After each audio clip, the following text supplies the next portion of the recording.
आज चाहिँ मलाई एकदमै लाफिङको क्रेभिङ भइरहेको थियो है। सो मैले चाहिँ यहाँ घरमै लाफिङ बनाएँ, तपाईँहरूलाई पनि देखाउँछु कसरी बनाएँ भनेर।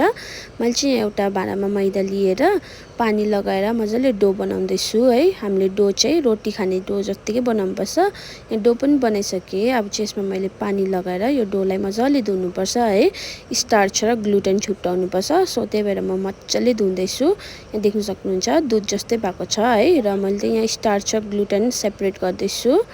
3-4 पल्ट मजाले धुइसकेको बादमा चाहिँ यहाँ देख्न सक्नुहुन्छ एकपट्टि स्टार्च एकपट्टि ग्लुटेन। मैले यहाँ ग्लुटेनमा चाहिँ अलिकति यिस्ट लगाएर यसलाई मोलेर रेस्ट गर्नु छोडिदिइरहेको छु। यसलाई चाहिँ मैले 3-4 घण्टाको लागि रेस्टमा छोडिदिएँ है।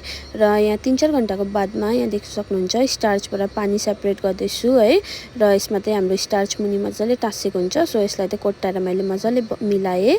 र यसमा चाहिँ मैले कलरको लागि हल्दी पाउडर हाल्दैछु है। हल्दी पाउडर हालेर यसलाई मजाले मिक्स गर्नुपर्छ सो द्याट लम्प्सहरू केही नबसोस् भन्नको लागि। र त्यसको बादमा चाहिँ मैले यहाँ एउटा स्टिमरमा ओइल ग्रिस गर्दैछु है।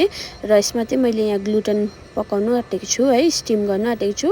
र यसलाई बसाइ पनि सकेँ है। यहाँ देख्न सक्नुहुन्छ हाम्रो ग्लुटेन पनि पाकिसकेको छ 5-6 मिनटको बादमा। र म यसलाई निकाल्दैछु।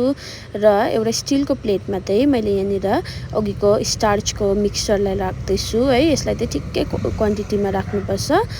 यहाँ देख्न सक्नुहुन्छ यसलाई पनि मैले स्टिम गरेर निकालिसकेँ। हाम्रो 1-2 मिनटमै पाकिहाल्छ। यहाँ देख्न सक्नुहुन्छ। र यसलाई चाहिँ मैले ओइल ग्रिस गरेर निकालेँ।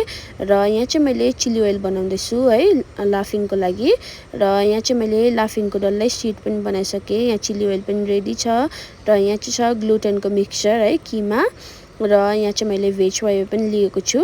र एउटा सिड लिएर चाहिँ मैले त्यहाँ माथि चिली ओइल स्प्रेड गर्दैछु है। चारैतिर मजाले स्प्रेड गर्दैछु। र त्यसको बादमा चाहिँ यहाँ मैले ग्लुटेनको किमा पनि राख्दैछु। किमा राखिसकेको बादमा चाहिँ यहाँ मैले वाइवे राखिदिएँ हो। यहाँ हाम्रो मेरो सिड चाहिँ मजाले बनिएको छ लाफिङको। देख्न सक्नुहुन्छ ठिक्कैको मिक्सचर राख्नुपर्छ, बाक्लो पनि होइन पातला पनि होइन। बाक्लो राख्यो भने फाटिने डर हुन्छ र पातला राख्यो भने फाटिने डर हुन्छ। सो मैले चाहिँ यहाँ रोल गरेर केयरफुली काट्दैछु। बिस्तारै काट्नुपर्छ है। यहाँ मैले काटिसक्नु आँटेँ।